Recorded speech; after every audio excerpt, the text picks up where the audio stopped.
Hello everyone. Hello. How's it going, you crazy dudes? How are we? This is the Summoned Realms Architecture and Video Game Podcast, and it feels like because we did a slightly different format we were testing out, we haven't been as on the podcast recording as we wanted to. So it feels like I haven't been here for ages, Joe. Yeah, it's been about a month, hasn't it? Probably a month since the sit-down table. One. Yeah, no, we were testing out a few things, probably taking a break as well because we've already done 3 seasons basically. So I would presume we're probably on season 4 maybe. I don't fucking know. We'll fucking upload it. But the thing is, we've just been busy. Work has been busy for both of us. Personal projects have been busy for both of us. And just all around in general, just like we've just been busy doing a lot of stuff and testing out a few things. We got a microphone for when we want to do anything gameplay related. Yes. If we want to actually show some gameplay instead of it just being still images and just like a standard like podcast looky look. Yep, so Joe did a great job setting up the basics of OBS for me. For my computer, so that then we can record things on your side channel, not your side channel, sort of your main channel, as it were. Kind of my main channel now, yeah. And I guess in terms of work and stuff, I won't go into details, but I had a bit of a new lease on my career, as it were, like a new lease of life for my career, where I was really quite despondent with not really knowing where I was going with my work and stuff, and I sort of was kind of quiet quitting. But then, after talking to a couple of people, I worked out a new path that I can work on for my career, and so I've applied for a promotion, which I'd been led to believe that I never had the ability to do. But then people, thankfully at work, very supportive people who reframed it for me.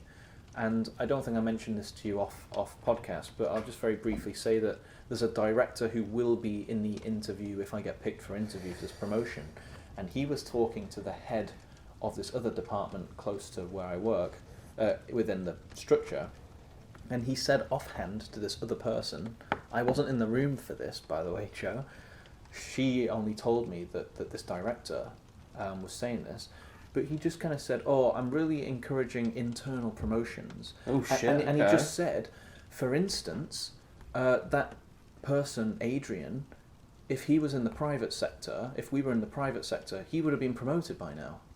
Oh shit. So like, she just came up to me and said, I want to let you know that the director said that. And so it's just when you hear stuff like that, completely like, if you're very despondent in a workplace, like it's very, some places you never hear something like that until you leave. You know, you leave. So we're going to be expecting you to be living in sandbanks sometime soon. maybe drawing up a house to move into, like maybe drawing up a nice posh cardboard box that I can move into.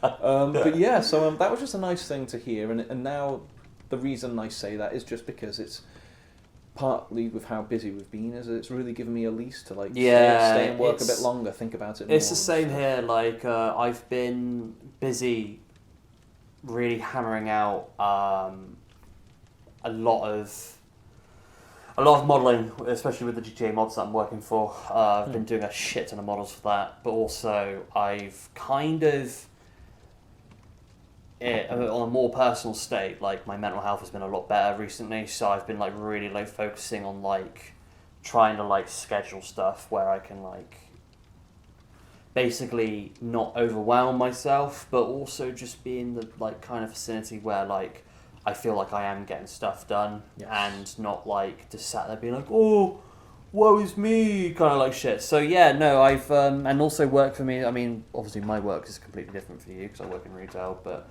yeah, work's going really well for me. But I don't really want to talk about retail because it's fucking retail, isn't it? but you know, more to the kind of the mental health perspective is that even though I have had this new lease, like even yesterday, like I was really. I'd had a day where I hadn't worked as hard as I should have. I was exhausted from my holiday, constantly like swimming and gymming and doing sports with my mates and camping, obviously the LARP session. And the first day I came back, I was burnt out. Yeah. And the next day, before I went into work, I was sat at the table like almost literally crying because I just felt like I had nothing. It was really odd. But then I just forced myself to come into work and I felt much better about it. So even though I'm saying like, new lease on life and stuff. There's no doubt that like I've had a little bit of like an emotional kind of sometimes you need that because it reminds you like, oh, I'm at a low. I feel low, but I've hit. Do you know what? And now I'm ready to bounce. And this is obviously a bit off topic, but like I think it's one of those things where you should allow yourself to be able to kind of like cry a few things out, kind of like release those fucking and not bottle shit up, because I think that's what happens with a lot of people is that when you get overwhelmed with a lot of shit you're doing, whether it be like leisure or doing nothing or just playing a fuck ton of games, like you need to kind of realise that you just need to take it easy on yourself. Listen to yourself. And not like bottle shit up. Like recently I've been getting into the fact of like I'm really starting to enjoy games again. Where like I went through like months and months where I was just playing games because I had to, but now I'm playing games because now physically and mentally I'm there like, fuck, I really want to play it. So now I'm playing it because I'm enjoying it, which is really good. So welcome back everyone. Yeah, and you know what, it's funny because as you say, the idea of not enjoying games and stuff. On that topic, here we go. I'm going to give us a review / rant about Shadow of the Erdtree. Oh, yeah. So anyone who was listening, not that we get too many listeners, but that's fine. We probably get a handful. Some people will remember I did do a little cover of the Shadow of the Erdtree trailer that came out. And since, obviously, Shadow of the Erdtree has been out for a while now, I finally got around to downloading it and playing it. I used a mod which allowed me to basically just fit up my character to be ready to go into the DLC, so I didn't have to like start a new character. Because I just wanted to play the DLC. I haven't got all the time in the world. And essentially, what I want to say about it is that, as we know with Elden Ring and the Dark Souls series, is that the game is absolutely beautiful, and the narrative and the world building of it, the lore, is absolutely wonderful. But my main issue that I want to focus on, and part of it is going to be a bit like, oh, you're just shit at the game. Fair enough. But I've noticed a common occurrence with the bosses of Shadow of the Erdtree, where yes, it's made to be the late game of the late game, so it's got to be tough because you've got to feel like you're playing a new game again. But there has become this kind of poor habit that's happened with a lot of the bosses, and I really should have had some of their names together of ones that I wasn't impressed with, because there's a few more bosses than the ones I might mention. But there's quite a sickening trend with the Shadow of the Erdtree bosses, and the bosses are like the money shot, that's where you really want it. There's this quite sickening trend where it takes... Bosses are generally in two phases, and they've been in two phases for a lot of games anyway, with this series.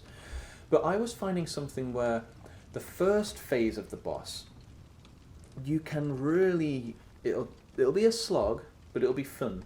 And you can work out how to whittle down their health. Not easily, but with a good system. Yeah. You can work out where the attacks are going to be. You know which way it's best to dodge, not just dodge. You'll start to work out when they're going to start chaining an attack instead of using it on its own. And you can properly call and respond to them, so you can stagger them with like 2 hits before they might normally do something else. Classic kind of Elden Ring play. But a huge thing that keeps recurring is that the second phase of the boss just becomes like ungovernable. And the main reason for that, and it's something that I'll say the mechanic, and then you might have general views of it with other games, is basically, I guess you call it area of effect. And so, for instance, there's one boss called like, it's not Placidusax, it's like Senesax, but it's meant to be like an ancient dragon, and it's huge. But this one it has like dragon lightning, which is like quite a unique aspect of lightning in the game. And it's quite a standard like 4-legged dragon with wings, almost like Monster Hunter-esque actually. But every time it does some sort of like, let's say like a swipe with its claws, or like sending down like a lightning spear into the floor. Every single time it's got this huge sweeping area of effect where the lightning bounces off.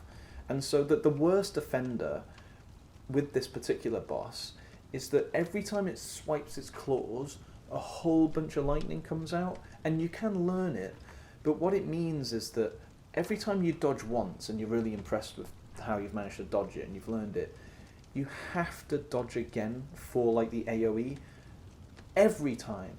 And the AoE is really odd and unpredictable, so sometimes the boss might swipe you from like top left to bottom right. Yeah. But for some reason, instead of instinctively the lightning following that path, the lightning will like sweep around, let's say, the left side of its body on the opposite side to its claws. So when you're sure you're dodging the right way, the lightning picks up somewhere else. And what it ends up doing is it just ends up labouring the points that the boss is trying to make, because you've got a limited amount of heals, but you will just inevitably find that it takes you out of the immersion and you're just like trading heals for the attacks. It's rather cheap.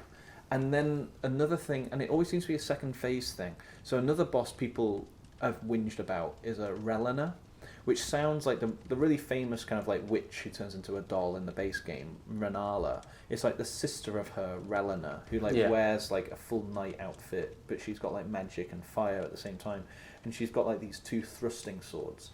But for her, it was like, in the first phase you can learn it well. It's challenging, but you can learn it well. She hits hard, but you can dodge most of it. Second phase, almost untouchable, because every time she does one of her like usual attacks, there's like a whole area of effect. So it's like, wow, I managed to do the dodge, but now I'm stuck in this magic chain or this fire chain, which would require me to like dodge 3 more times than I want to, or even feel like I should do. And that means that the opening is now gone, and I'm just running away from her, which means like for every 20 attacks, I'll get 1 opening. And what that's done as a side effect is, people will know who have played Elden Ring, and you may have heard of this, but you know, with like summons, you can summon of course, not online summons, but NPC summons. Yeah. There's this one called the Mimic tier, and it's from a special part of the game called Nokrom Underground, and it's like all these like, it's based on this enemy that can shapeshift itself into your character. Right, yeah. So basically everyone online is saying, if you want to get anywhere on Shadow of the Erd Tree, you just have to summon a copy, like the overpowered copy of yourself, to always be in the fight. Doesn't that defeat the purpose, though, to some extent? Like, because, yeah, having summons is good. Online or NPC summons is pretty good. But doesn't that, like, cheese it a little bit? The fact that you have to then summon an overpowered version of yourself to then defeat a boss. Like, you know, like, there's been people that have defeated Milena? Is it? Milena, yeah. Like, that was a challenge in itself. And, you know, I've seen, like, Germa fucking, like, struggle as fuck, because that's fucking hilarious. Critical? Yep. He did it. Obviously, loads of other fucking people. That's the 2 main people that I know, because that's the 2 people that I watch that play Elden Ring. And also I've seen my friends who stream on Twitch also defeat Milena. But the thing is, like, surely when you summon an overpowered version of yourself, isn't that just causing like an unfair advantage to some degree on the boss that you find? But also, isn't that just like fucking cheating the absolute hell out of it? Yeah. So what I said before about the trading heals. Yeah. Is that it feels like it gets to a point where I would be able to do my best to stand up against this boss. Yeah. But my maximum amount of heals won't pull me through. Because especially with like Bloodborne, I didn't play as much of it as I would have liked to, but the PS4 emulations are coming along at a good speed. So that's exciting. But with Bloodborne, it seemed, I mean, it's called Bloodborne, like, you know, blood. It's like a theme. And so it seemed like the dawn of the Souls-like game, or actual Souls game, where you are going to take damage. And in fact, there's a mechanic about when you take damage, if you give it back, you heal a little bit anyway. So taking damage is part and parcel of the game. But what this means is, I've got the maximum amount of heals, I've got a reasonable amount of upgrades to those heals where I am. Yeah. But the boss completely contrasts any sort of minions or anything like that within the wider game. And I have to summon this overpowered thing just so it can whittle down enough of the enemy's health so that I can get a bit of peace and quiet sometimes, and not and even when I run out of my heals, it's taken enough damage. And so it gets to a point where you feel like the bosses weren't play tested enough, in the sense that now it's actually more like, I'm giving up because I'm not having fun, and I'm going to sit back, take the occasional pot shot, and I'm just going to watch this fight happen. How much development time was there? Development time? Yeah. I don't know precisely, but I think they had a lot of time to work on it. I mean, it came out a good 2 years after or something like that. But it also feels like maybe they did play test it enough, but I also kind of thought it was maybe a sadistic sense of like, oh, you know, the more angry people get at the game and the shitter they are at it, the longer the game will take, and they really feel like they get their money's worth. And don't get me wrong, the game is like its money's worth. Yeah. But the way I would contrast it is that there's a boss in the game which was my number one favourite boss. And again, I'm not great at games. So for instance, our previous guest, George said that they beat that boss first time. And George is good at games. And so that made me feel like, well, I'm just bad at games. If it took me like 3 or 4 tries at this boss, but I felt fully satisfied with the experience, if George can beat it first time, then maybe I only like the boss because it's easy. But having said that, if I briefly explain this boss, it's my favourite, it could be my favourite aesthetically, and the experience is good, because it takes on the difficulties of these, like, what I call shitty bosses, but, like, makes it fair. Yeah. So for instance, like, this boss is called Romina, like, something of the rot, like, goddess, not goddess of the rot, because that's Millennia, but something like that. Similar story to Millennia, like, imbuing the scarlet rot and becoming something new, except this one's, like, it's like this kind of, like, I guess, like, a sort of a beautiful woman, and she's, like, a witch-like figure, but she's stuck, so, like, you imagine, like, a centipede is, like this long, but then she's sticking out the top of it in the centre of the whole line of the centipede, and the centipede can attack with its front and its rear. Right, yeah. So you get a lot of, like, spinning, sweeping attacks, or, like, 1-2 attacks with the left, right. But what happens is at the start of the fight, the attacks are well telegraphed, and you generally will dodge them, because they're well telegraphed. But they are pretty fast attacks, and then she does have these sweeping area of effect attacks, where basically, like, a bunch of, like, rot. They're really beautiful, elegant, because she's like a very, like, her like the carapace and the chitin of the boss is like black. Yeah. But she's very, like, pink.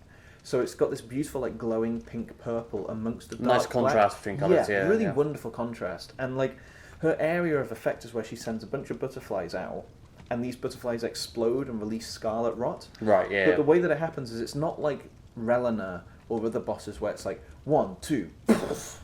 It's more like she'll do, like, this long sweeping attack that leaves a load of butterflies there, and then you've got to, like, dodge out the way of the butterflies before they explode. But they're usually in, like, either a big circle or in a line, and you can see where the butterflies are, and they're in, like, the X, Y, and Z coordinates. Yeah. So you can be like, oh, okay, I'm here, and I can see that line of them. So if I go this way and then left, I'm definitely out the way. And then you do get out the way. And so that boss felt like it had the area of effect gimmick, but not just gimmicky in the sense of, like, pointlessly dying. Like, she still took all of my heals, and I still summoned. I didn't summon the Mimic tier because I wasn't giving up. I summoned this guy called Battle Mage Hughes, who's just like this, like, double the height of everybody else mage who, like, headbutts people and, like, whacks them like magic hammers. He's super fun. But that was an instance where the boss, and again, I don't want to sound like a kind of a soy jack, oh, the game's too hard, but I admit I'm not good at games, you know. But that felt like a well-written boss, and it was my absolute favourite. Yeah. Whereas there was a boss, the most recent boss that I beat, was like this thing that, like, rides a warthog. And the only reason I beat it, when you come out, he's in a huge arena, and he's running on this huge warthog thing with armour. So the idea is that you get on your horse or torrent, which is not really a horse, but kind of thing, you know, like, what do you call it, like, mount, I guess. Yeah. And it seems like the boss is about you use your mount to run against it.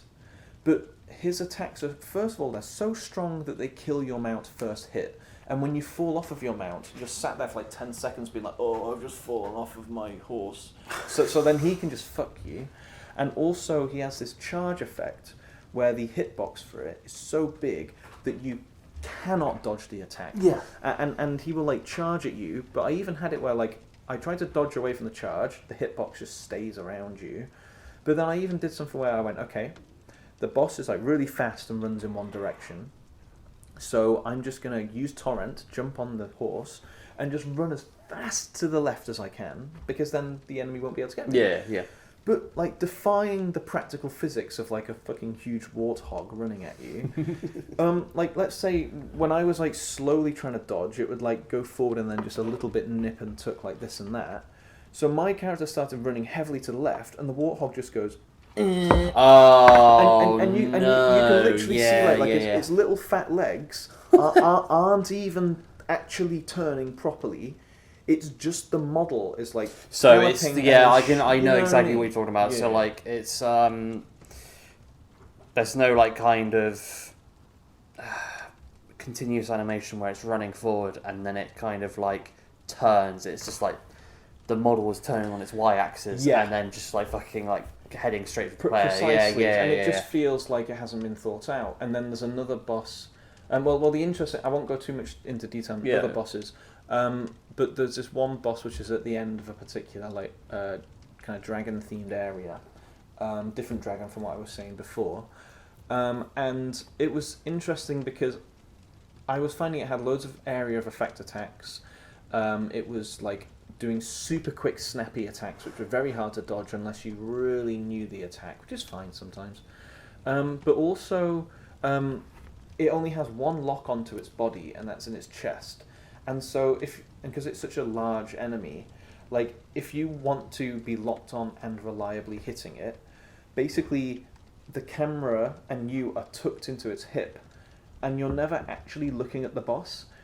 It's hard to explain it. It's like imagine like you were stood beside like a horse, and let's say you're fighting the horse because it's a boss. You'd want to be looking at the horse like you're looking at me from the table. Yeah. But instead, it's like the horse is up here, facing that way, and you're attacking its like hip, and the camera has to be stuck near the horse's hip. So when you're fighting this boss, you're not actually looking at the boss. You're just tucked into it. And it just doesn't make you feel like you're really fighting it. It just feels like I'm exploiting it. But I can't help it because the camera's fixed in a certain way. And then to top that off is I was given an item along this path where it's this guy who's like, oh, I swear I hate such and such a boss. I won't say the name because it'll kind of like spoil stuff. But it's like, oh, I hate such and such a boss. If you come up against it, take this finger and you can summon me at the time to fight it. And so you summon him. Bearing in mind the boss is the classic, like, first phase you can get through, second phase nothing you can do. And the guy's like, oh, you ruined my life, I'm going to destroy you. You know, the voice actor does an amazing job. And I was fighting the boss, summoned him, and I thought that I was, like, mastering this boss. Like, I thought I'd finally worked out even the second phase. But then what I worked out was that the guy that I summoned was doing all the legwork for me, and I could barely even see him. And so, again, what you said is like, you know, doesn't it seem a bit wrong that you have to summon some OP elements just to kill the boss? Doesn't that, like, defeat the purpose of the game to some extent? Because, isn't your character supposed to be the one to be defeating these bosses? I mean, I don't know a lot about Dark Souls. I like the series. I haven't played it, but I've watched a bit of it. But doesn't that like defeat the fucking purpose? Because you shouldn't have to rely on a handicap to then help you get through the boss, where throughout the series of the Souls games, it's about you mastering the technique, the patterns, the different stages of said boss. Yeah. But it feels like there seems to be this common thing that you're talking about where you're having to use a summon just to help you get through the boss fight. And that, to me, it's coming from like a I guess you could say like an indie fucking, you know, game designer point of view. That just feels like a very lazy way of releasing a DLC. Don't get me wrong, like you said, DLC is fucking great and it's fantastic and it looks fucking gorgeous. Like when we looked at the trailer and we spoke about the trailer a while back, gorgeous fucking trailer. But the actual execution of the said bosses that are now part of this new DLC, it feels like a lot of them, if not a few of them, are a bit like, wow, they've got real fucking bullshit like patterns, transformations, stages and shit like that. You're now having to use a handicap to then help you fight the boss. Yeah, and as you've explained that, you've kind of given me a little bit of perspective, because as you were talking about what you understand of Souls games, and it's like your character alone learns how to defeat these people, and you will die, because it's like you will learn. But the games have a theme of loneliness. Yeah. Like, there's almost never really... It's either people who are, like, zombie-esque and they just attack you, or people who you can't trust. And when you find friendly people, friendly NPCs, it's like a light at the end of the tunnel. But this game... When you speak about people who are zombie-like, it reminds me of the first Dark Souls game, that fucking character at the main hub, like the main like safety hub of like the world. He's like, oh, hello. Yeah, there's actually 2 bells of awakening. That I remember explaining that. In a long, like, retrospective. But this is the thing: is that actually, in contrast, Shadow of the Erd Tree, thematically, it has this element where when you get into the game, the first NPCs that you meet are people who essentially become your friends because they're like fellow people on the journey to meet Mikola, who is said to be like residing within this shadowy land, and so they're always talking to you like, oh, you know, we're all a team. You know, we're friends of Mikola. I'm sure you are as well. You know, we're all waiting for his light and stuff like that. And so thematically, you bump into these people a lot, and I'm wondering if the theme is, whereas most of the games are themes of isolation, Miyazaki wanted to do something where you feel like you're part of a band of kind of merry men and women who are like out there to find Mikola. But that still doesn't detract from the fact that what it's done in terms of execution is it's basically done, you've got no chance but to summon your OP thing that just whittles at their health bar until you can tolerate it. And one thing I was going to say was that boss, the Warthog, the one riding the Warthog, so the only real way I was ever going to get it done was to cheese him. And it's so sad, because when you search a boss on YouTube, the first result is cheese. It's always about cheesing. And like this guy, as I was saying about the big open lens, so you think you need to be chasing around on the horse and doing like a cat and mouse thing, right? Yeah. Actually, the only way you can really do it, and I'm sure there'll be people who listen and go, oh, you're shit at the game, that's fine. But like, the only way you can do it is you run, because you come out of a castle keep into the open area. The only way you can do it is you immediately run behind the wall of the castle keep, so that you're in this area with a long wall, like a short wall actually, a clump of trees and like some like balconies. So it's like an L-shaped. It's like an L-shaped wall. Imagine this whole table that we're sat at is like the area you can fight the boss. Yeah. And the boss runs around like crazy. But the only way to beat it is to force the boss and its like ride to be between these 2 walls. I've just laid out a few plates, not plates, you know, just like coasters and stuff on the table. And you're forced to stand here, get him stuck on the wall over here until you've got time to buff yourself up, and then when he finally works it out, because you're here, he won't do his charge attacks because he's always next to you, so then you just trade blows as much as you can, and then he'll do stuff that kind of baits you to come out, but you just got to make sure he comes back. And it's just like, well, whoever wrote this boss has really let people down. Has really let people down from an art perspective, because they've tried to execute something brilliant, but they haven't.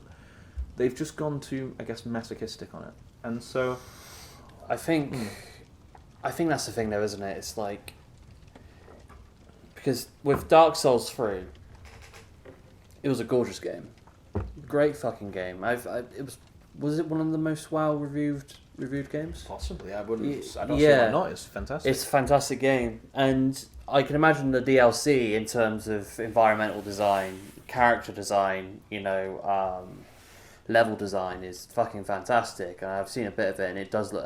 Any fucking Souls game looks absolutely fucking amazing. It really does.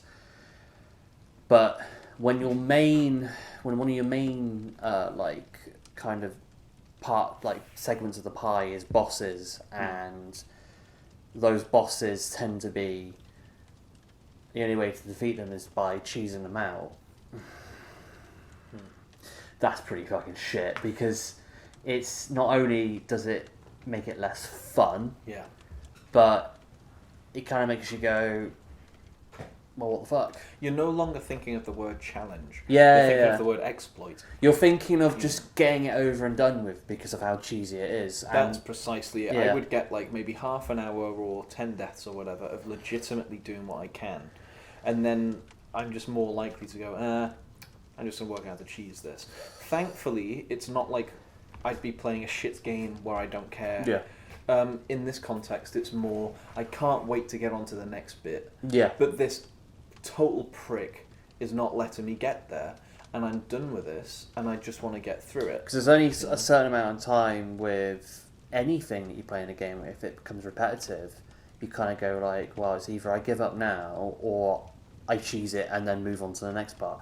I've done that in a lot of games where like it's become an absolute fucking cheese fest, and you just go like, "Fuck me, I just want to get this over and done with." So it reminds me of maybe slightly different context, but what was that game that was huge and you talked about briefly, where you're like with your mates and there's like swarms of either robots or Helldivers. Fuck me. You know when you talk about when they made that ridiculous like anti-nerf, where they made those enemies like just pointlessly tanky. Yeah, so funny enough, when you speak about Helldivers 2, it's yet again come into a bit of controversy because there's the updates that have been released recently has actually brought the reviews down to negative again on Steam because they're not listening to the community and there's like some reports that the fucking developers of the Helldivers game is still like it's like kind of trolling their players and shit like that. And that's the thing, like, I absolutely fucking loved Helldivers when I first played it. I got it bought for me by a friend of mine, and I loved it. I loved playing it. It was so fucking cool. Like, it was very similar to Starship Troopers, defeating a faction of, like, Terminids, basically, or, a bunch of fucking robots, and, like, just the gunplay was fucking amazing, like, the effects of explosions were fucking gorgeous.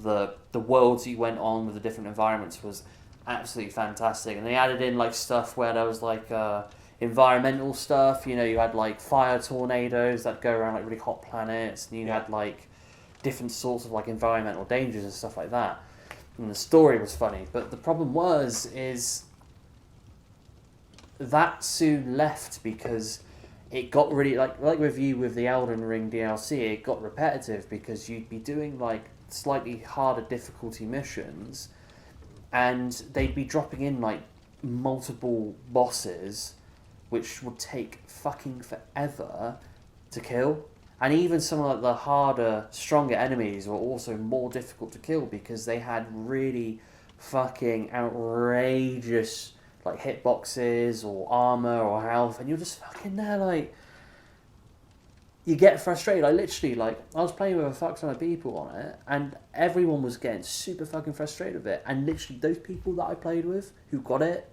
when it was first released paid full price for it. Don't play it anymore. Yeah, and it's like shit. And I haven't played it since. Crikey, I haven't played Helldivers 2 since February, March, and that's mental. So it's one of those things where you kind of go like, yeah, it's thankfully Shadow of the Erdtree. I remember when I was against this Warthog boss, and I'll just mention another brief thing to get onto my wider point with it, is that talking about the charge attack that like drove me fucking loopy. I realised that you can't single jump over the Warthog, but you can double jump over it. Right, the horse does the double jump. So I thought that I cracked it, and I was like, yes, all I have to do is get into the stadium, or the area, get onto the horse, I'll be right there, he's coming at me, double jump. So I did it, I double jumped over him, and I was like, yes, I worked it out. But before I could even have the thought, yes, I worked it out, he had like spun 180 degrees and speared me like right through the back of the horse, killed the horse, knocked me on the ground. So I was like, I thought, because that's the thing with some Dark Souls stuff, is that like you can be attacking an enemy wrong for 100 deaths. Yeah. You change your play, you've basically got him by the ball sack, In this case, I was like, I must have worked it out. That's a secret, double jump. But even that doesn't work. So anyway, the reason I brought that one up again was one, because I remembered, but two, that was the first time I've ever sat with a Souls game and thought, I'm not going to play the next one. I'm going to say a big fuck you to Miyazaki, and I'm going to say I ain't touching your games. Like, thankfully, the cheese method kind of calmed me down, and I went, okay, well, I can beat it at least. I guess I can get on. But not the best way to beat it, but but I guess to conclude is like, I just can't give the game a 10 out of 10 like I want to. Like, I think about people like my friend who I bought Dark Souls 4, sat with him, watched him play. He got all the way to like the Taurus Demon, which took like, for new players, like half an hour of bullshit. And then the Taurus Demon kills you first hit. And now I know that the same feeling that newbies who can't handle the heat and get out of the kitchen, 200, 300 hours of Souls games. And I'm like, having that thought again at the end. And so the game, I can't give it a 10 out of 10. I have to give it like a 9 out of 10. Because everything else, and the fact that there are cheeses, overloads that. It doesn't make me want to stop playing the game. I just had that thought. But then, so overall, I guess I'll conclude this bit, and I'll just kind of say, like, you know, Miyazaki, because I know you're listening out there. You little scoundrel. Yeah, you scoundrel. Just make sure that, you know, if I was Miyazaki and I was realising this, and I was realising that there's so many Reddit threads where you just have to search X and X shit boss, and you get loads of complaints about the bullshit, I would sit with my like dev team and I'd go, alright guys, we want the bosses to be hard and we want them to be cinematic, but if the majority of our player base is having to summon, as you said, the OP thing which kind of pulls you out of the game, are we really approaching this right? And do we actually want people to beat this by their own hands? And does that mean we have to remove some of the AoE? We do have to play test a bit more. We do need to get people who are slightly more intermediate and novice to test it. And that's basically where I'd leave that, really. It's sad, but at the same time, that is what happens when it's a common thing that happens when, you know, new DLC gets released. It's a lot of the time DLC can be really fucking good, but there will always be that one thing in a DLC, or fucking even in a game, that can kind of ruin the whole entire memento for you, or the feel of not actually giving it a perfect score. Yeah. Like, there's been multiple games I've played in my past where, like, I've really fucking enjoyed it. There's one certain thing about that game where I just go like, oh, fuck, like, I really want to give this a perfect score and really fucking enjoy it, but there's this one certain thing that actually ruins it completely for me. Yeah, again, we go back to Helldivers too, you know, like, perfect fucking game in terms of environmental design, lore-wise, you know, weapon play, gunplay, you know, teamwork and shit like that. But when you have the company that makes really stupid decisions, like what we had when they stopped allowing 170 plus countries from fucking being able to fucking play it, you kind of just sit there and you kind of go like, I'm gonna fucking bounce, because that doesn't fucking sit right with me.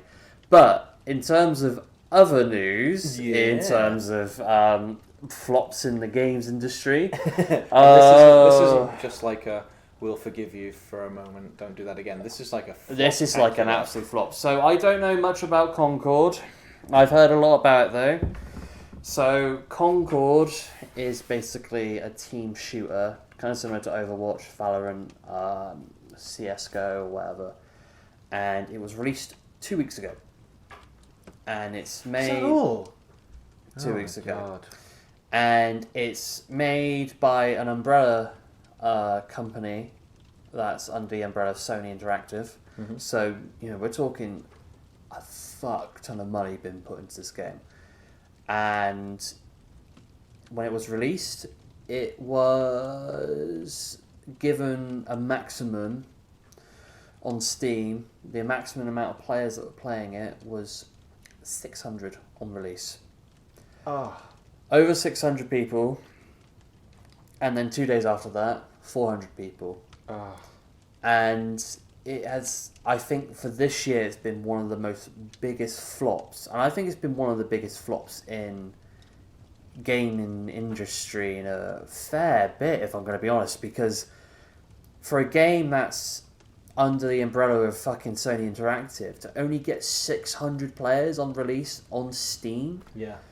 holy fucking shit. And it was ranked like 42 on the list of Sony games being played on the Sony store. That's fucking insane to me. And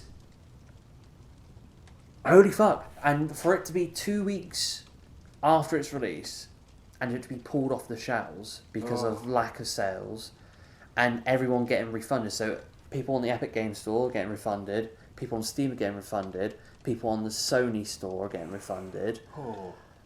Holy fucking shit. Like, what an absolute disaster of a game. Cinematics on it look great, but apparently from what I've heard from people is that you go for like a 15-minute cinematic for the intro of the game. There's a lot of... I won't go into this too deeply because this may be a bit offensive or whatever, but there is also a lot of comments about the characters that you play as. You know, they're trying to be too... I hate saying this word, but too, in quotations, woke. Because you have, like...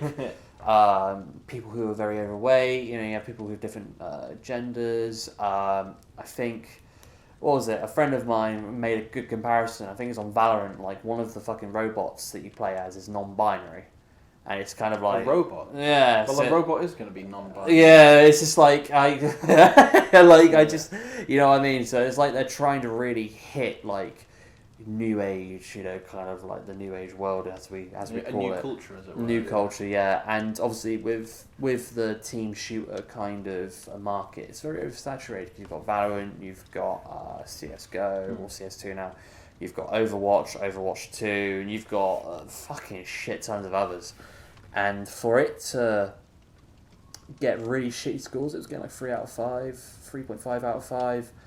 And for it to be flopped after 2 weeks, when there was probably months and months of development, if not a year of development put into it. That is a dud. That is a fucking dud and a fucking bombshell.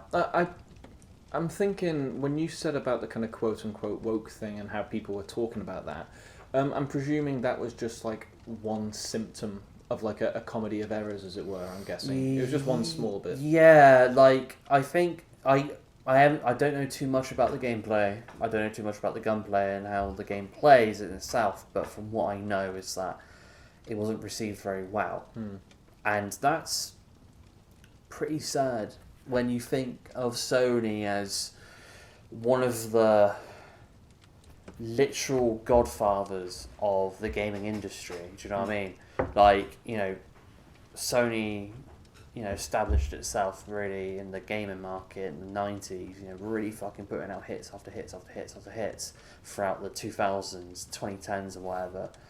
And we've come to 2024 and they've been part of a game that's been released and it's flopped after 2 weeks when shit tons of development and money has been put into it.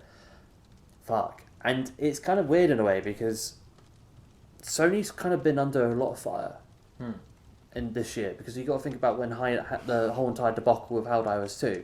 Yeah. That really fucked off a lot of people and really like put a sour taste into people's mouths with Sony. And now this. Yeah.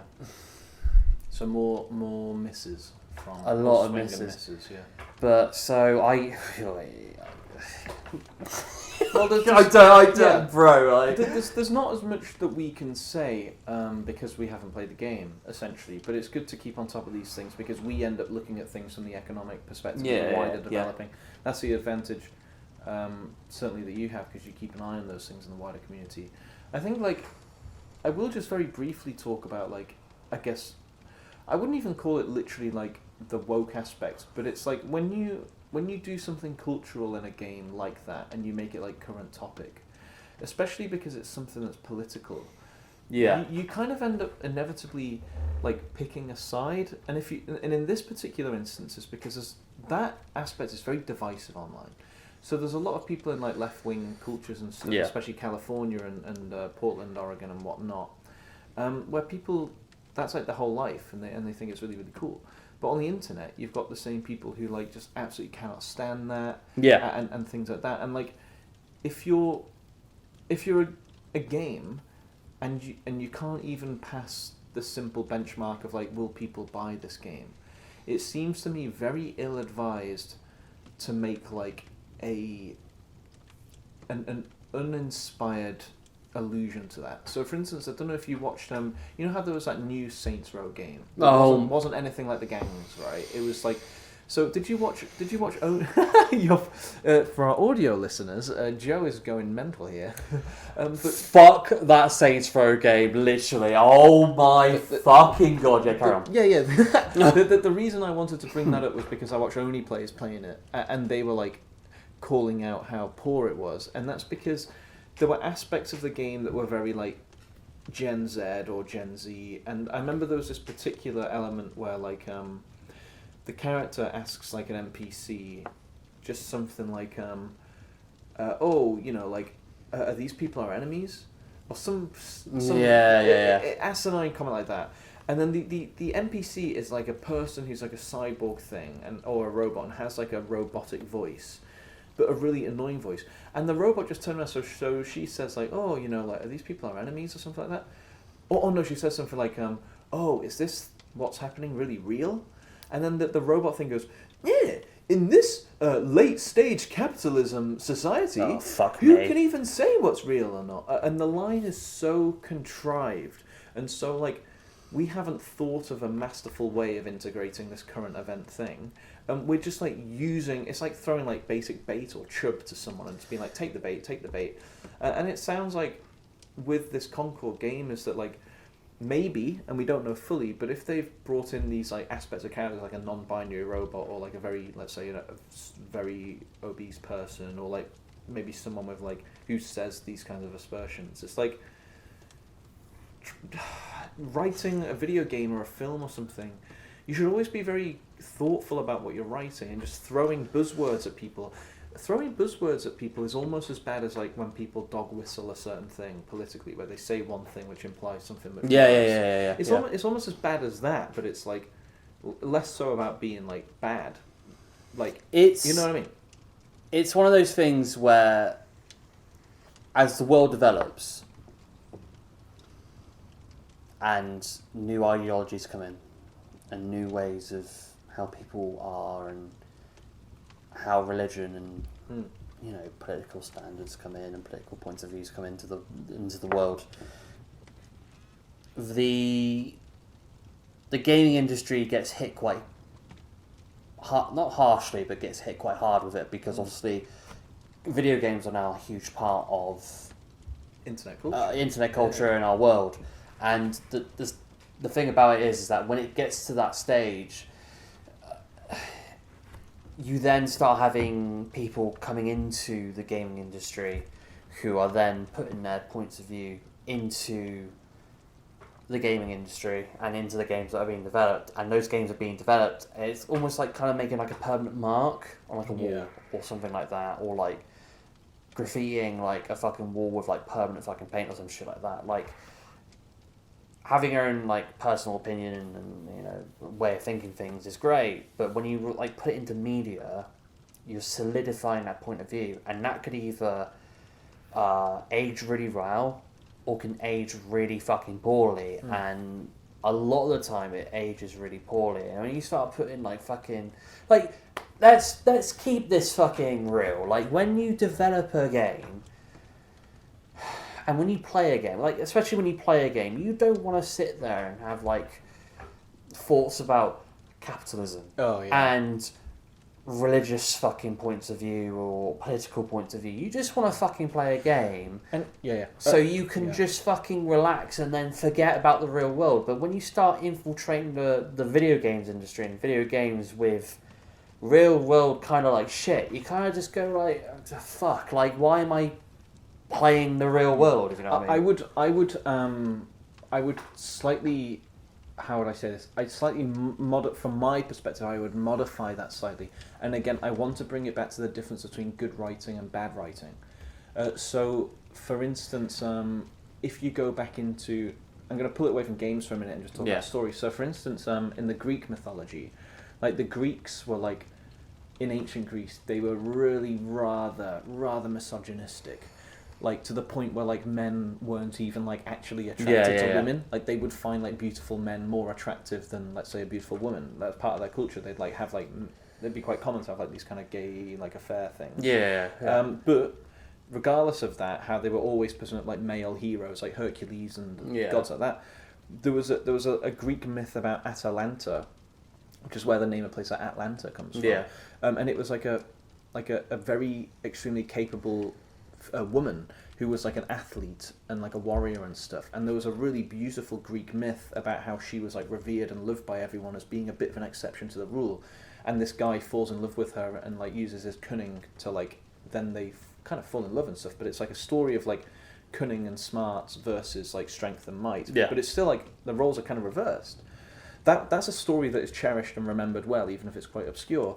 In Christianity, when Jesus was found, like when he'd been revived, in the story as it goes, he first revealed it to women, and that was seen as a weird thing back in the day, because again, misogyny around the Roman era. But in that story, it's remembered quite well from biblical scholars that Jesus told women to tell people the truth. And that was something which is like a really memorable part of the identity of the story. Is like, you know, Jesus loved men and women, and he trusted women like that, you know? Yeah. And so you get these, and even like, let's say politics, Bioshock Infinite. You know how Comstock uses like the severe racism element? Yeah. Now, and the fact that like in the opening of the game, you're expected to punish an interracial couple, and you can feel the game seeds in the theme of hatred and division. And it's not the developer going, "Oh, I hate interracial stuff. You know, I'm gonna." Yeah. It, like, you know, it's not some cheap buzzword. It's genuinely like, now your conscience is getting twisted. But this is the difference between, you know what I mean? yeah. That's my point. It's good writing and bad writing. That's my point. Excuse me. So. But like, yeah, that's the difference though. Is like when you have good writing and then you put that kind of, you know, that kind of consciousness into your game, it's great. But when your game's shit and you have shit writing, it's a dumpster fire. Yeah. And it's just the same, different, but it's just the same with Concord, because I'm just reading now, just having a quick revise on it. So the studio that made it was Firewalk Studios. This is their first game. Okay, right. And the reason why it flopped big time was because it was released as $40, where you have games like Apex Legends and Overwatch. That's for free. Free to play. Yeah. And that's the thing. Like, it's one of those things where I feel like with a game like Concord, I feel like the research in the market wasn't there. And the fact that your first game would be a team shooter, hero shooter as they call it, in a market where it's already fucking dominated by Overwatch, you know, CSGO, even though CSGO isn't, or CS2 isn't like a hero shooter, it's still a team shooter based game. Apex Legends, Valorant, shit like that. It's such an oversaturated fucking market. Releasing a game full price or semi-full price into the video game world where it's already dominated by other games, see, that's the fucking problem. And also, domination of other games aside, is if the people releasing the game were convinced that it was better to pay 40 quid for their game because you were going to get better than Valorant, better than Apex, better than CS, then you might go, ooh, okay, fair enough. But if you're hanging out with a mate and they've got like a buffet on the table and they go, okay, so like, you know, these are like the sour candies that I bought, you can have those for free, and they're really tasty. Here's these like bacon sandwiches I made, you can have for free, they're really tasty. This like dessert that I made, it's average and not very good, but before you have a bite, I'm going to charge you $5. You know what I mean? It's like, well, I think I'll be having a sandwich and some sweets, and I'll not be paying. You know what I mean? I know it's a pointless metaphor. No, but it's similar though, isn't it? And that's the sad thing. It's like, for it being the studio's first ever game that's been developed, and for it to flop, like, okay, we could always go on the fact that, oh, it's their first game or whatever, and obviously, you know, when you release a game first time with your company, it can either go good or go bad, like any game. But it feels like there wasn't enough research put into that market, and it just shows, 600 players on release, and then 2 weeks later, the people that bought it on Steam, PlayStation Network, and Sony. Epic. Epic Games are now being refunded. Yeah. They might as well just have released it for free and then had some microtransactions. I know we talk heavily and we talk really badly about microtransactions on this channel, but the fact that the research obviously wasn't fucking made properly and wasn't put forward just kind of shows that, wow, what can you fucking say? Like, there's not much to say because it's only been around for a couple of weeks and it's already gone. That's the truth of it. I think I'm probably cool to conclude on that one. Yeah, definitely. Yeah. We've said what we can. We even dragged that out. Bear in mind, neither of us have played it, and I haven't even seen any footage of it. But I'm glad you brought it up because it's good to keep on top of that crap. Yeah. What I'm going to do now, though, is I'm going to give. Again, it's a game I haven't played. I don't think you've seen any of the gameplay. No. But blessed be King Gabe Newell, our god, our righteous lord, finally got off his arse, I suppose, and told his team to make a new game. Valve making a new game? How often does that happen? A new IP? New game, yeah, I know. Yeah. Hardly ever happens. So this is a new game called Deadlock, and it's a 3D environment first-person MOBA. Yeah. And I watched a guy called Star play it, and you may know Star because Star is good friends with Germa. Oh, yes, Star, I yeah. don't know if Star still is or not, yeah. But anyway, funnily enough, the content in I watched this video, you can tell it must be 10 years later because it's far more mature than when he was playing with Germa and stuff.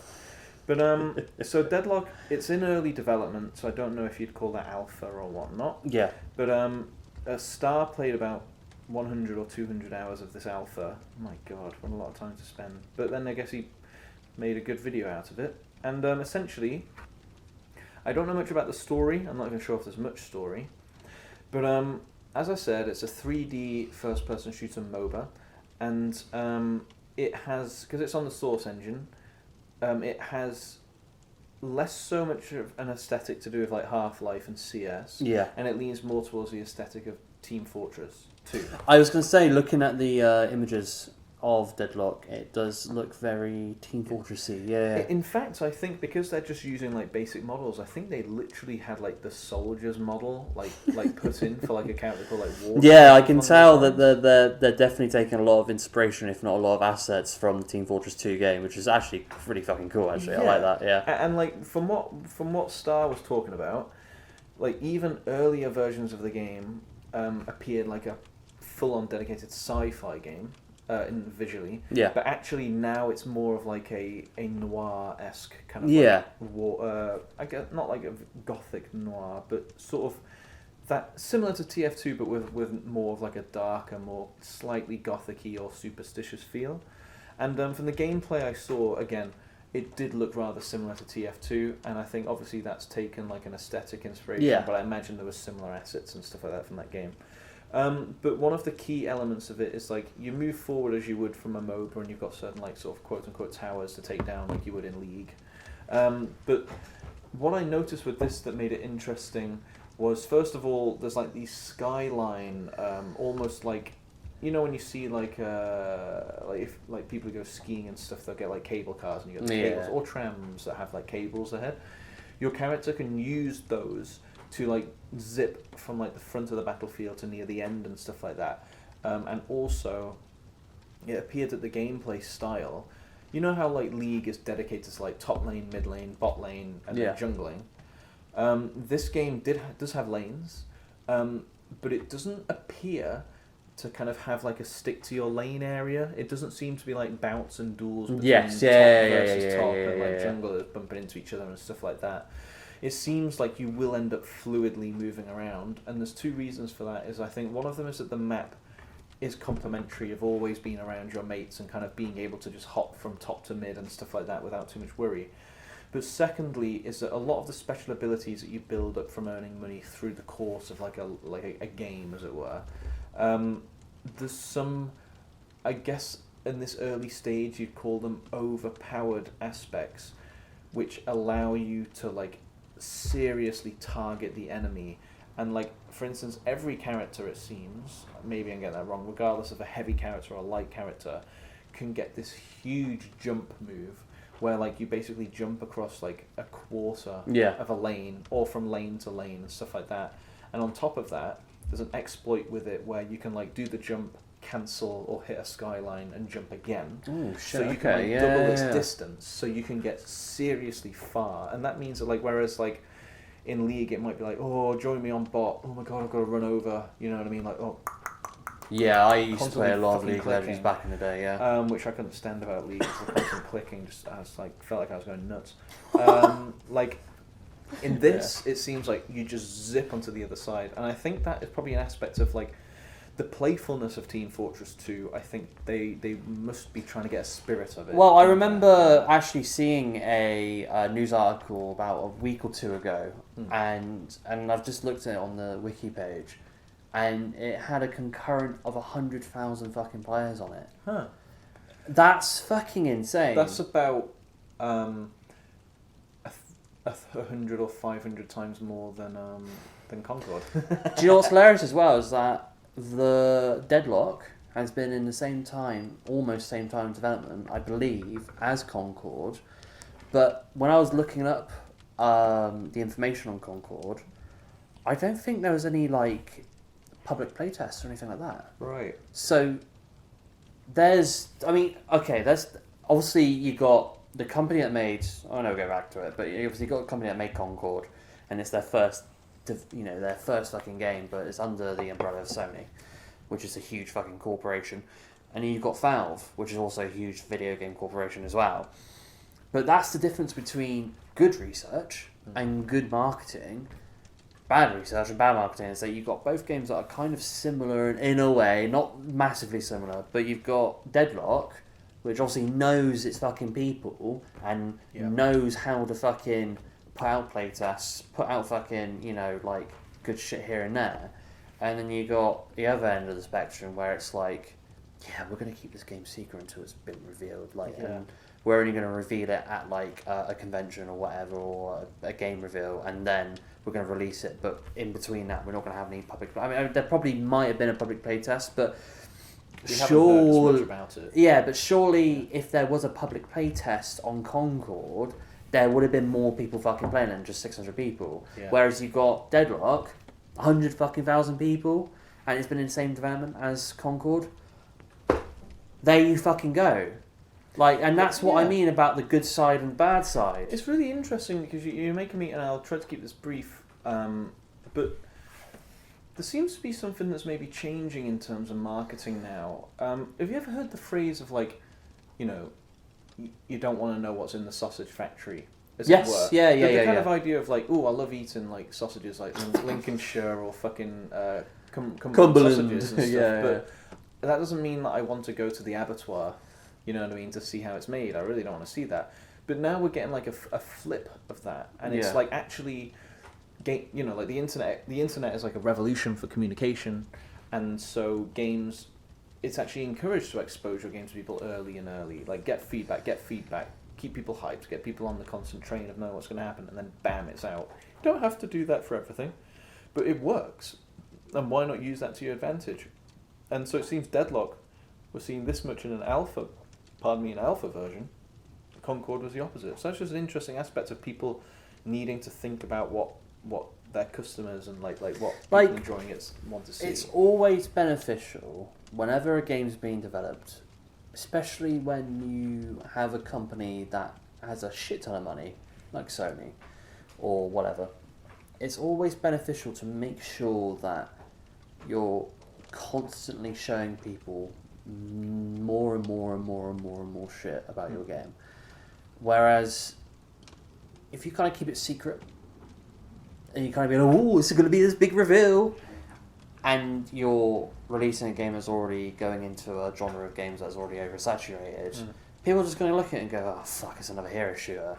Do you know what I mean? Whereas, games are very tactile. Yeah. You're with them for a while, and you're interacting with them constantly. You've got, like, a relationship with them.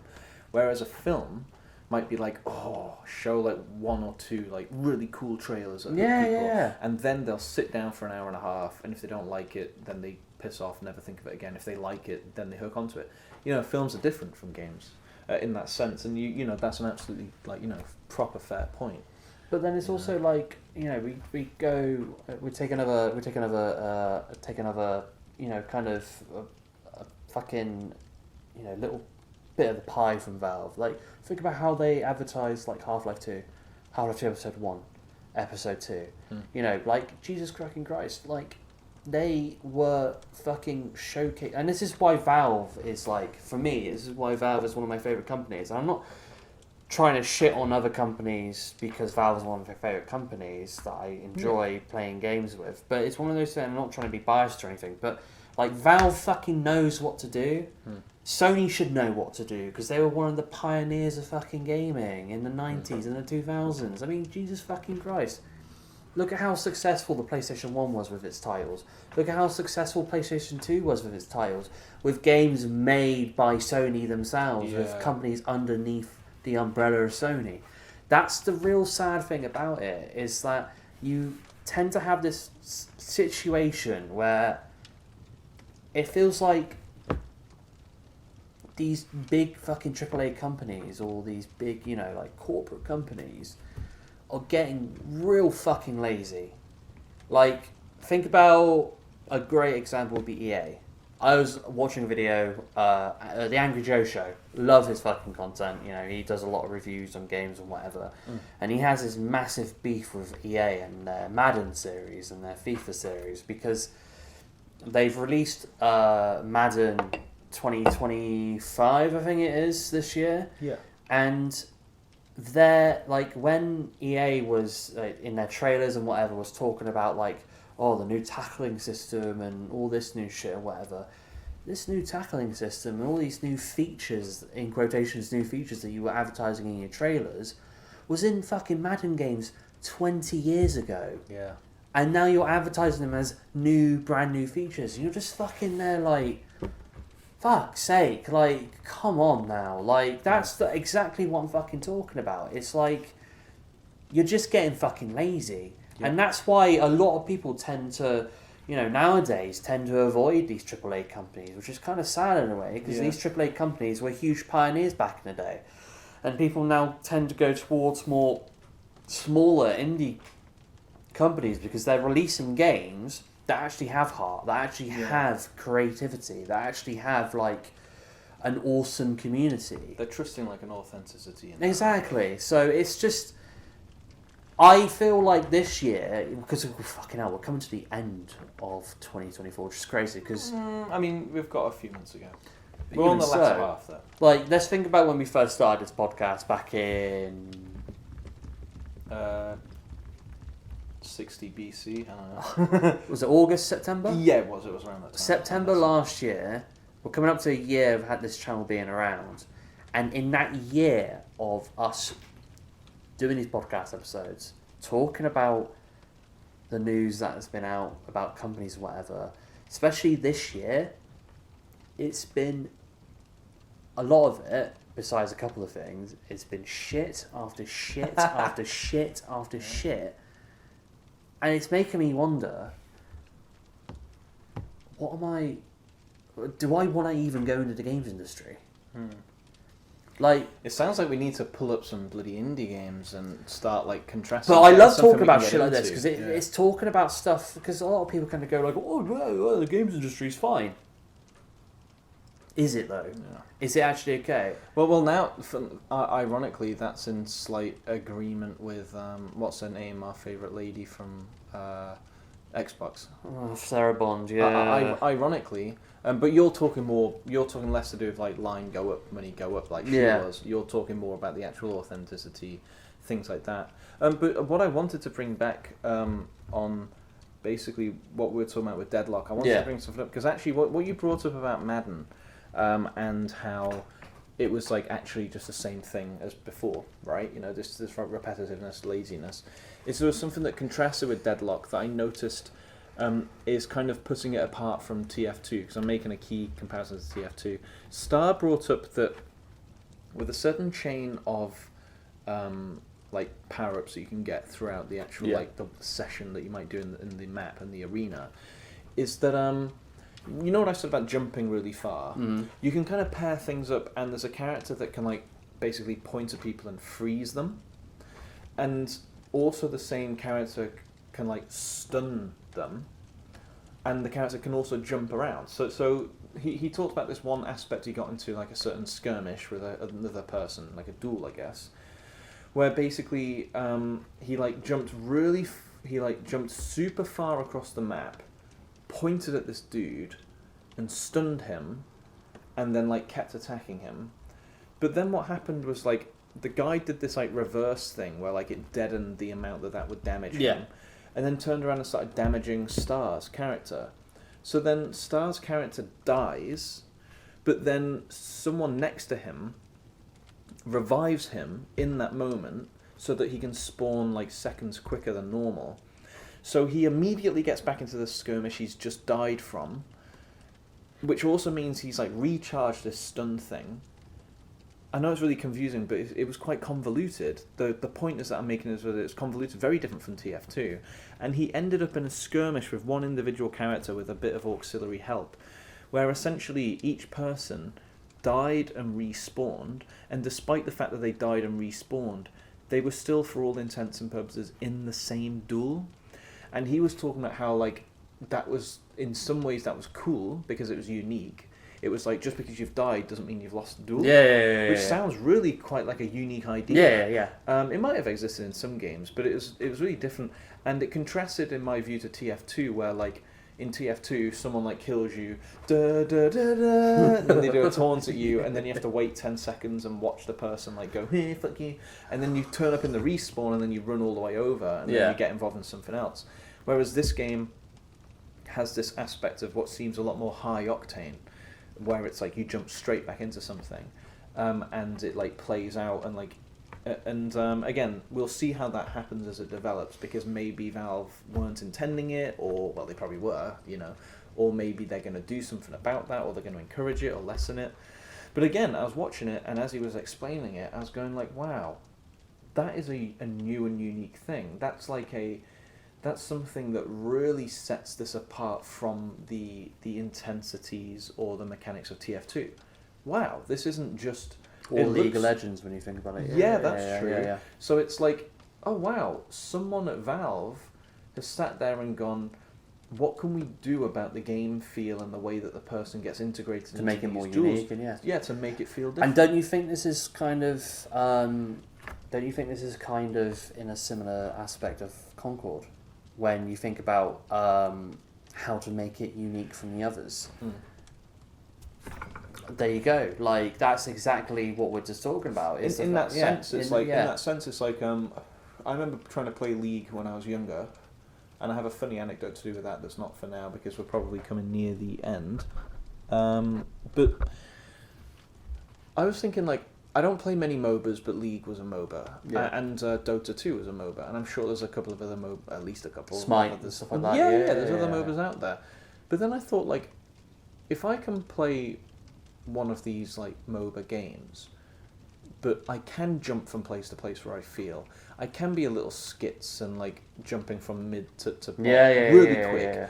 I can like die, but then not have to kind of like traipse all the way back to where I was and really let my mates down. Because that was another thing, is League is a salty, toxic game, mate, right? League, I played League when it was in its early days, back in the early 2010s. And I used to play with my cousin a fucking lot, and the saltiness and the toxicity that came from dying or losing or from the enemy team is in my eyes is far worse than what CS:GO is. Yeah, and that makes me think that, like, and I've only realised that from discussing this with you now, because I didn't think about it that deeply when I was watching Star, but it makes me think, like, wow, because I guess in a way, I don't know, you'd have to tell me if people have kind of moved away from MOBAs, because there's other stuff, like for instance, like, that's not, you wouldn't agree. I wouldn't agree with that. No, that's fine, that's fine. I don't mind being wrong about that. Yeah, but there's certainly, like, for instance, like, what's it called, like, a battle royale with people move to different formats. And yes, League is still alive and stuff, but it feels like where Concord was just we're the same as the likes of Overwatch and things like that. You call them hero team. Yeah, hero shooters. Yeah, hero shooters. We're just going to do the same as that. Valve have really consciously reminded us that they are a proper gaming company that wants to bring something new. And it actually makes me think, I never play, kind of community-based games anymore. Yeah. I'm very much treating a game like a book. I always say that on the podcast.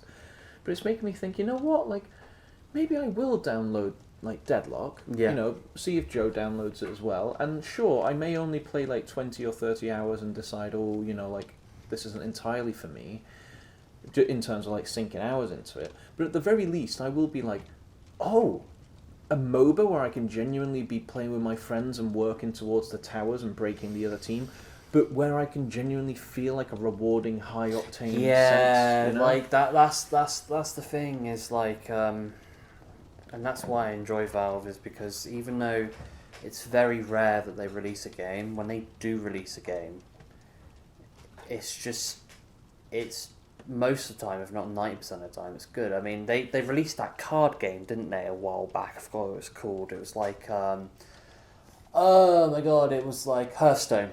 Oh, that was at Valve? No, Hearthstone was released by Blizzard, but they released a game that was similar to Hearthstone. But just to quickly end on this note, I have heard news, I don't know how true it is, that they might be releasing a new Half-Life game. Whoa. But it's not going to be called Half-Life, but it's going to potentially involve Gordon Freeman. Oh my fucking god, if they release a new game based on the Half-Life universe with Gordon, and hopefully it's not Half-Life Alyx where it's VR. Oh my fucking god. It's going to be so fucking good. I know what it's going to be. Half-Life babies.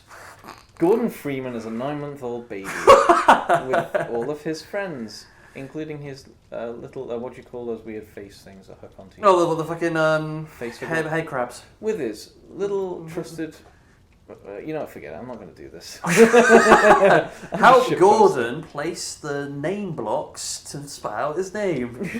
Yeah. How Gordon fucking navigate through the ventilation system. Help Gordon pick up that can. Or baby bottle. No, fuck this. I'm not doing this anymore. That's a fair place to end this bullshit.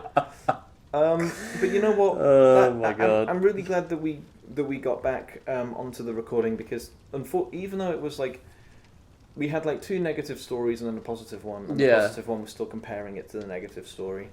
But we've managed to have a bit of a rant about these games. Yeah, we've caught up with what's happening, and we will. I mean, in a sort of outside thing, we've got a few things to iron out in terms of your other channel versus this and things like that. But that's something for another time. Yeah. We've still got our board with ideas. Oh yeah. And so one of us, I need to get something together now, a bit architecture-y. For instance, we were talking about kind of the sort of history and sort of culture of graffiti. That might be quite cool to go over. Cool. But aside from that, otherwise I'm just rambling about stuff. So I'll just say, thank you very much for listening, everybody. It's been epic having you. Hope you enjoyed this.